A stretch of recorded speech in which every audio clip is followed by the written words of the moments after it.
आसिफ अली वासिता फरमाते हैं, ये जो औलाद होती है खतरनाक शय यूं होती है कि माँ बाप के पीछे चलती है और जहां से माँ बाप की गलती हो उसको सनद मिल जाती है।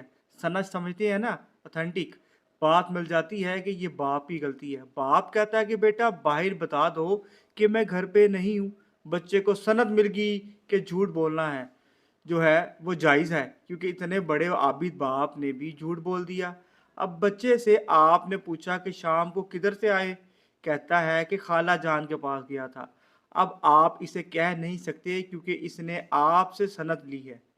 इसलिए कहते हैं कि अल्लाह के लिए इबादत न कर सको तो कम अज़ कम औलाद की खातिर ज़रूर शुरू कर दो। खुदा के लिए अगर तुम सच नहीं बोल सकते तो औलाद की खातिर सच बोलना शुरू कर दो, वरना औलाद तुमसे झूठ की सनद लेकर कलाबाजी देगी, क्योंकि औलाद ही सदा है और औलाद ही इनाम है।